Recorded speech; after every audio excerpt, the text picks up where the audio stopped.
And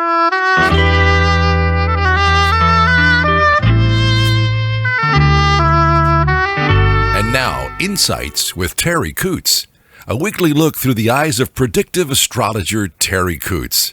Here's Terri.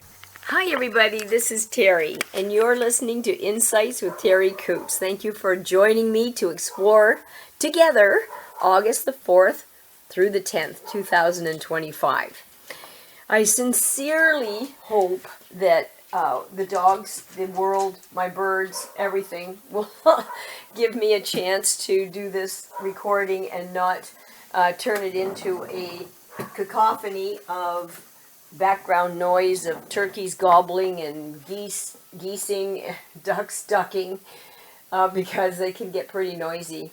And you would think that Sunday morning would be one of the quieter times, but that's not always the case. So keep our fingers crossed that the background noise will be kept at a minimum. I'm hoping they're all sleeping right now, so I'm hoping that they stay sleeping.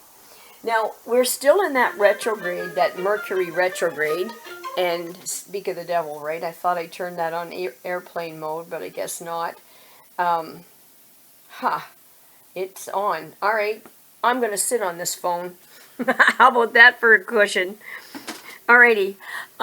So, as I said, Mercury is still in retrograde, and that's giving us a chance to go back in our past, our experience, the world's experience in history for human species, for animals, anything that needs to go back and relearn, re-understand, rediscover, and maybe tag with that the lessons that we were given.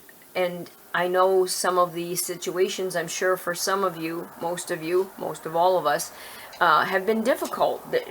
Usually we're not given really easy lessons our whole life. Everybody has to deal with something, some more than others. And so when you look at that, we want to understand why. What's going on? Why did we have to go through that? So it's supposed to make us better. It's supposed to make us richer in our understanding, in our lives, in our perspective. So that's what this retrograde is all about. Now, I think particularly this retrograde being in Leo and the sun being in Leo, and that's going to go forward again on the 10th. I'm kind of glad to see this one go. No, I'm not kind of, I'm really glad. So this energy field with the pride of the lions, which is all about family. It's all about family. So when you look at that, with it being all about family, a lot of maybe these retrograde pressures that we've been feeling in this next little bit is about family or relationships, or maybe even people in our experience that we didn't know we lived with in another life, if we believe in reincarnation.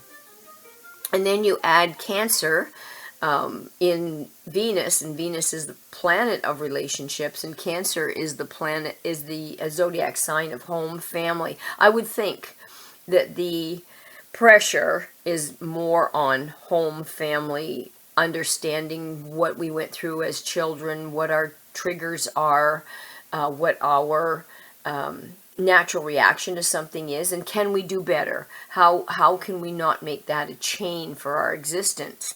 So what we have to remember here is that we personally are not our past experiences. Those were situations that were given to us to learn, to grow, to become. It's our future. That's what we should be focusing on, not saying I'm an alcoholic because my whole family's an alcoholic, or I'm a druggie because my whole family is predisposed to that. I'm a bitch because my grandmother was and my mother was, which is so not true. We're not supposed to give ourselves the latitude to be less than because of our situations in our past. We should be more than what we experience. It should make us better, make us more. That's what we're being taught. in this next little bit. And then in Mars, the planet of our passion and our drive, that's right now in Virgo, which is understanding. Virgo likes to tear things apart and understand why it happened, what's the best way to approach it. And then going into Libra, which is wanting our home and our family to be good and comfortable. And yep, I knew the birds were going to be loud. You know what? I'm going to run, and you can follow me. I'm going to go shut that door and hope I can. My Quaker is one of the loudest of all birds. On the decimal, I'm sure it would be like a motorcycle going by next to your head. There, that's better. Sorry. So, this Virgo energy is there to help us sort it out, and the Libra energy is there to help us make it better. Libra is always usually has a talent for decorating. Any of the Libra people, I will ask, will you help me decorate my house? Where should I put that picture? What would make this room more comfortable? They just seem to have an affinity for that kind of stuff. I, as a Virgo, can make a very comfortable situation sparse. I don't want anything laying around. I want everything clean. I don't want to... And then those comfortable things that other people can put in, I just think it's just messy. And that's not true. Now, in the beginning of the week, we have to pay attention to our liver, because our liver is going to be our Achilles heel. If you're vulnerable in your liver and your kidneys, you want to watch that. You may be a little sore in the hips, the thighs, the sacrum, the beginning of the week. Then towards the end of the week, it's going to migrate to our backbone, our joints, our knees. So there could be some soreness this week. If you know that's going to be the case, what do you do? How do you make yourself comfortable? I myself have little creams that I will use, and maybe I would use it proactively. I will make sure for sure that I do not take sugar and inflammatory foods, so I avoid them like poison ivy.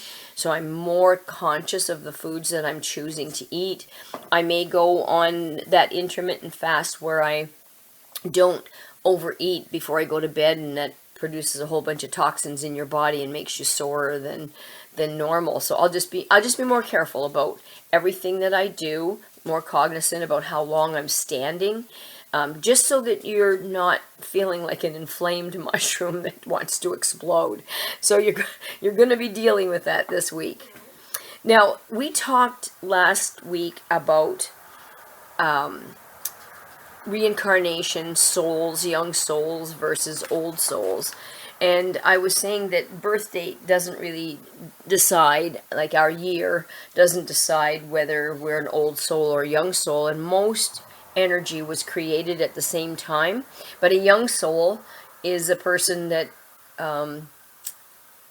hasn't developed the self-control, like a puppy, right? It's a puppy. And then an old soul is more like a senior dog that's grizzled and has experience. So I look at souls as wanderers, wanderers that have traveled through centuries and continents and maybe even planes, as some people will go to different dimensions.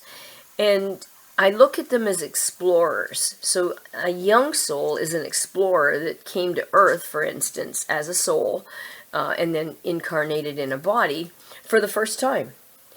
They're going to make mistakes. They're going to try things, and they're going to make mistakes. It's a puppy. They're going to fall. They're going to rise. Most young souls are interested in everything, like puppies are. Money, relationship, success. They struggle as a puppy struggles. And they don't get to have, thankfully, the weariness of repetition because there is no memory of other lifetimes. And I guess the source knew what it was doing by not making us accumulate the pain that lifetimes have given us in centuries of lifetimes. So we're not accumulating the memory of the pain from the mistakes of the past and our past errors. So a young soul is like children in a new world where everything seems important and urgent. There's curiosity about everything. They want to be somebody. So oftentimes there's power struggles. There's greed for money. There's greed for material possessions. There's greed for, not like a dog, resource guarding. An old soul, I don't look at them as tourists anymore. They're returning pilgrims.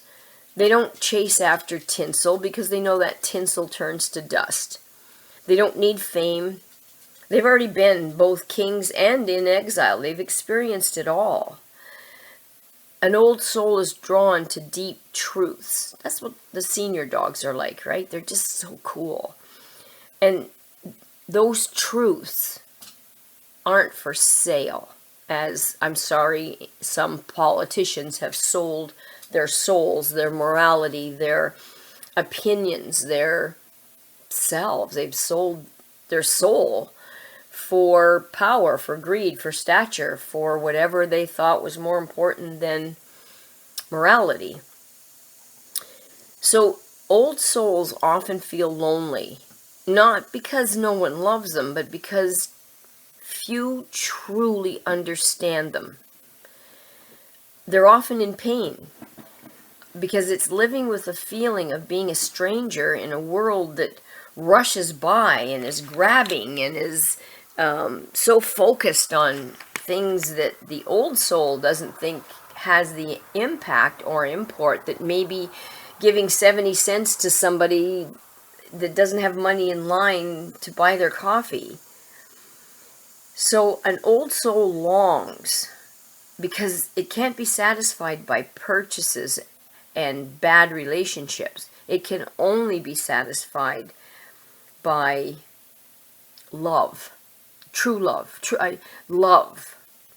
And an old soul will often, when reincarnating, choose, because we get to choose our lessons, difficult lives, maybe illnesses, maybe loss, maybe loneliness.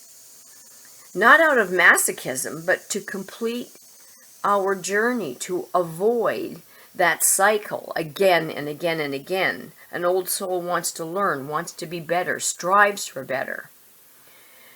Oftentimes, I've had this occur myself, and I've heard other people mention it, a person can feel nostalgia for places that we've never been to or never spoken about. And an old soul, maybe in older generations or even in youth, will recognize these places that they've been to at another time, or just feels deja vu-y. Now, an older generation, even in youth, can recognize lies. And the catch is recognize the lie in ourselves. When are we lying even to ourselves? And I've seen that so many times, and I've done it myself. An old soul is tired of superficial conversations. Like, I don't care what colored nail polish you chose for this week, really. I don't even want to talk about it. So the conversations in an old soul should be rich and deep. They want that. It's irresistible when somebody starts talking about spirituality or has spiritual knowledge. An old soul is pulled towards that. An old soul feels like they have a mission, like there's something important that I have to accomplish or I could accomplish. And oftentimes we don't even know what that is. So this is where oftentimes we'll go through the dark night of the soul, where it just feels dark. And you'll get out of it if you keep yearning, working towards enlightenment, towards knowledge. Because this dark night of the soul is when our familiar world collapses. But it's collapsing through trial and error and difficulties to clear space. So don't fear these moments. If you're in that, don't fear that. That's part of cleaning the closet, making a mess so that you can make it clean later. You're getting room for other things. So it's in our soul, young or old, to shed the illusion. We have to learn from each other. A young soul is brimming with energy, is like a puppy, fire, desire to change everything. Which is true. And old souls bring patience, they bring forgiveness, they bring wisdom. And when old souls meet in relationships, in friendships, even in casual conversation, there's something more. Just the experience of being with that other old soul, the true learning, the hunger for being bettered, for understanding. And you don't have to rush at this. There is no rush. We've got millennia to get this done. And we've already walked some of the same paths. So sometimes we were just doing it as repetition, like we down a dog 100,000 times. They just keep getting better at it. So maybe now is the time to remember not to start learning from scratch, but to try to remember, who are you? And then everything around us will begin to change. Not because we're trying to change it, but because we're reclaiming our essence.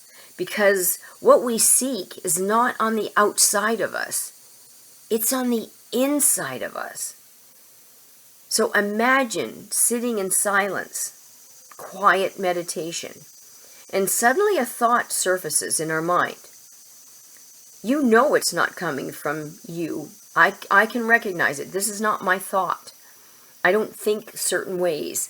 It's an outside, it's a thought from outside of me. It's an entity from outside of me. And it's not coming from logic. But it's coming from far away, like an echo from the past. And we know we've been here before. We've lived this already. I can't prove it, but I know it. I've done this before.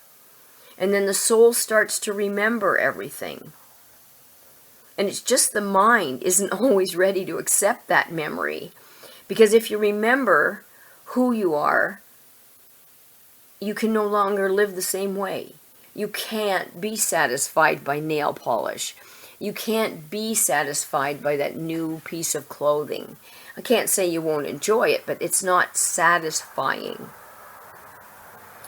So a young soul, we have to forgive them. They're learning. They're learning by touch, by smell, by getting into poop. And an old soul already knows that. They know that happiness is not external. I just want to know, have you noticed how some people have chased after love like it's a train, while others sit in silence? They already know that everything they need is going to come to them. So there's a patience. There's a willingness to work with that. So this week, we are being offered the opportunity, the last part of this retrograde, to go back in our mind and find out what our soul is supposed to do, what our soul is supposed to remember. I had a niggling all week. I'll share it with you and you can see that I'm human. All week, I was getting into a trap of, gossip's fun, right? You learn dirty laundry, and I don't like it, but I love it. But I don't like it. But when somebody says something about somebody else, it's interesting. And so I was starting to get into a thing that I really hate. I abhor it. I abhor talking about people or being talked about. And I got into that. And then this niggling in my mind was, that thoughts have energy. And as I was meditating, it became very clear again that when I think bad thoughts, or when I think bad thoughts about a person, or I even talk about it, or I listen to it, I'm throwing that bad energy back at that person, which makes it harder for that person to get out of maybe a catch-22. Let's take a coworker at work, and I can do that because I don't work with anybody. You don't like this person. They're nasty. They're not good at their job. They're mean. They're crampy most of the time. They're not pleasant to work with. But maybe if we knew the whole picture, that they were abused as a child, maybe it was a pedophile thing that they were involved in. They've overcome so much, but now they've chosen, after being beaten up by the world, they've chosen a career that helps people. They might not be the best at it, but they're at least trying. They didn't give up.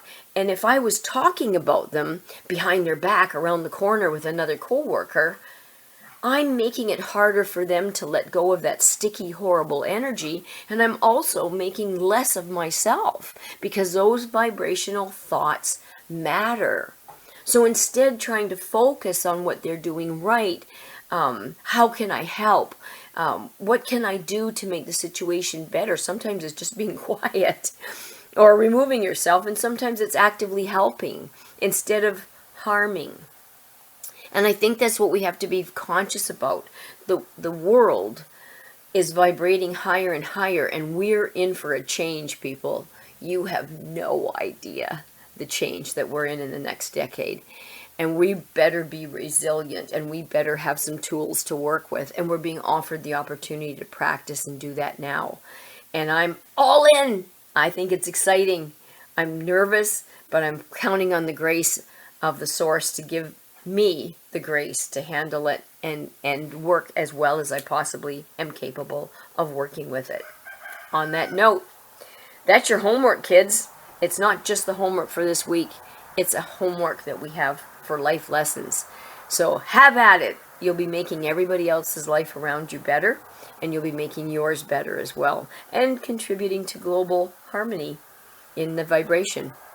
Now, if you would like a reading for yourself, feel free to text or call 519-726-6699, or you can email me at terri.coutts@gmail.com. And I'd like to thank Charlie O'Brien for putting us on Spotify, Apple iTunes, Amazon, SoundCloud, and YouTube. And if you want to feel good, tune in to his streaming radio station, the Big 8 Radio. It's the 50s, the 60s, the 70s, the 80s, all that good music that we used to listen to make us happy. You can go back in time. Retro's a perfect time to do it. Enjoy. Thanks, everybody, for your time. Have a wonderful week. I hope we talk soon. Bye for now. Thanks for listening to Insights with Terri Coots. Visit Terri's website at terriworld.com. TERRI world.com.